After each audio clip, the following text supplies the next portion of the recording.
Hello, football fans. Well, I'm a bit late with this because I had time to breathe a little bit before sending this because there's no NFL. There were no NFL games last night. Last Thursday was the last Thursday game of the regular season, and well, this is it. We're literally in the home stretch now because there are 2 weeks left of the regular season, and it's also the holiday season. It's also holiday season. Christmas is coming up in a few days. But you know what's a holiday that's kind of been trending in the last 20 years? It's Festivus. We Seinfeld viewers know about this. Festivus held every December 23rd. Oh, I can't believe it's been 20 years since that episode aired.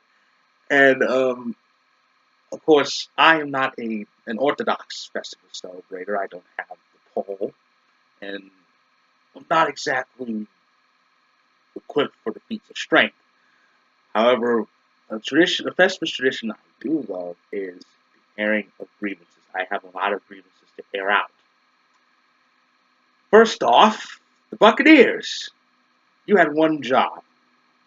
All you had to do was beat the Falcons. Other teams have done it. Teams worse than you have done it.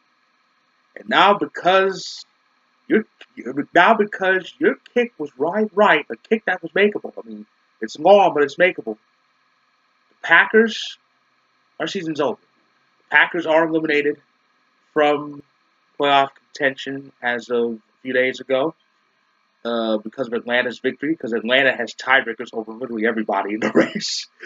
but and so, but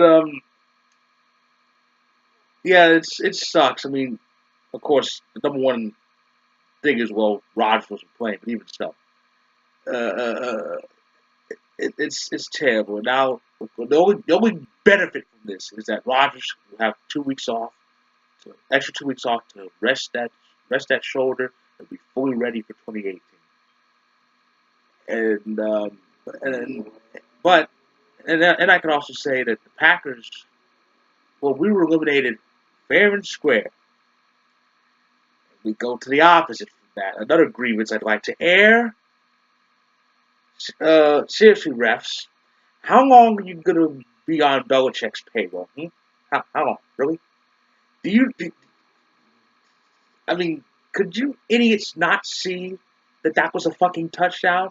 I mean, he caught the ball. He went across the goal line in the end zone with the ball. He still had it. Where's the problem?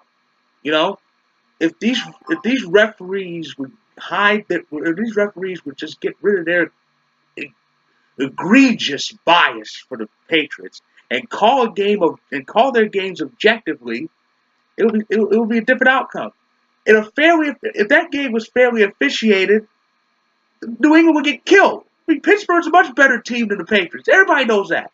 Big Ben's a better quarterback than Tom Brady. Everybody knows that. They don't want to say it because, like I said, the league, and the sports media has been kissing up to Tom Brady for the last 10 years. God forbid he has any flaws. But they'll quickly put out any flaws they think other quarterbacks have. It sickens me. And this latest game proves that's the second time in a row that officials have single-handedly helped New England beat Pittsburgh because they knew good and goddamn well Pittsburgh was way superior to the Patriots. It'll be proven in January and February. We'll see when Brady's in the stands watching Big Ben win his third Super Bowl because he already has two. He already has two, and it would have been three, but he ran into a number 12 that has outdone Brady ever since he was drafted. But I digress. So anyway, that's another grievance, and well, I guess that's about it. It was a crazy week. It was a crazy week 15. Like I said, I have no more grievances, but I do have to extend some congratulations. Congratulations to the Jacksonville Jaguars. They're in the playoffs. How about that? First time in 10 years that the Jags are in the postseason. I mean, the Jaguars spent the better part of that drought in the NFL doghouse, one of the worst teams in the league, along with Cleveland, and it's it's pretty crazy. It's pretty crazy. Jacksonville is in the playoffs, and they are in a prime position to win the AFC South. So it's going to be an amazing, amazing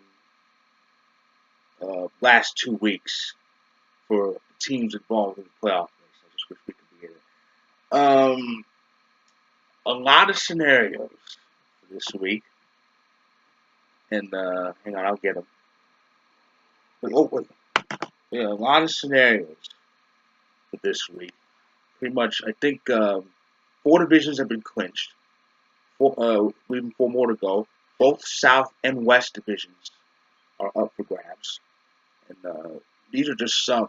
Of course, New England's tainted victory over Pittsburgh gave them the head-to-head tiebreak. So all they have to do is win out to get home field. But they can get it. They can get it this week. They have to win. Pittsburgh lose, and Jacksonville can't win. Pittsburgh can get a bye, but they'll have to win to stay alive for home field because they got cheated by those crooked refs. If they win and Jacksonville loses, they get a bye. Jacksonville can win. Jacksonville, all they have to do is win, and they get the division. Or Tennessee can lose. Kansas City, all they have to do is win, and they'll escape with the AFC West. Or the Chargers could lose, or both them and the Chargers could tie. Tennessee get in the playoffs. They got to win. Buffalo and Baltimore have to lose. The poor Raiders, they lost badly. They lost by the skin of their teeth this past Sunday night. So their playoff hopes are pretty much out the door. Too many things have to happen for them to get in. I think they have to win out. I think about 3 or 4 teams have to lose out. Too much. And they're gonna get ousted anyway. They don't get eliminated. If they don't get eliminated tomorrow or Sunday, they'll most likely get eliminated Monday because they got to go to Philly. But anything's possible. And speaking of Philly, all they have to do is get home field is win. Of course, we can help them with that tomorrow. We're at home. We're at home against the Vikings, and we are playing spoiler. And what could make Packer fans happy? What could make Packer fans happier than keeping Minnesota from getting home field? Because I'll be damned if they become the first team to play in the Super Bowl in their home state. That ain't gonna happen. I don't know. The Vikings can get a first round bye. They got to win. Carolina's got to get beat though. The Rams are in prime position to get the West. They beat the dog shit out of the Seahawks this past Sunday. I think it was 42-7. And all they have to do to get the NFC West is win. Win their game. And the division title means for the first time in 24 years, a playoff game will be played in LA in that Coliseum too. Of course, the last time, I think it was January 9th, 1994, the LA Raiders hosted the Broncos, 42-24. The Raiders won. Carolina, both Carolina and the Saints can get in the playoffs, but only New Orleans can clinch the division this week. They got to win. Carolina's got to lose. If New Orleans just wins, they're in the playoffs. Carolina's in with a win, or if Dallas versus Seattle ends dead even. Some are saying that's an elimination game. The loser's done because, well, they're not in big trouble, but it's very late in the season. Ugh. I'm getting that game out here too, Dallas and Seattle. Thank the good Lord. Ooh. It's not win or go home, but it's basically an elimination game for both teams. You lose, that's it. Atlanta can get in the playoffs now. All they have to do is win. If they tie, the Dallas-Seattle game has to end a tie, and Detroit can't win. And that's pretty much all the scenarios. I'll explain in a few minutes span. And it's going to be a very chaotic Week 16. Week 16 is always interesting. And here's a bit of a note. Week 16 marks 1 year since the Browns won a game. You know who the Browns play this week? The Bears. So, can we get another Christmas miracle? The Browns win on the Christmas weekend, just like last year? Who knows?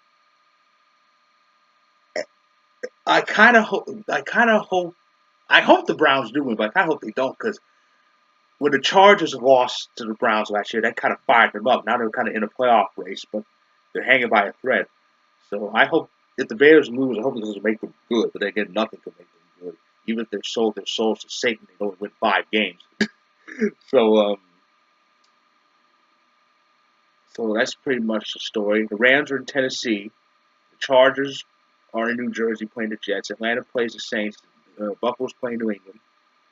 Like I said, Seattle and Dallas. Pittsburgh plays on Christmas afternoon against Houston.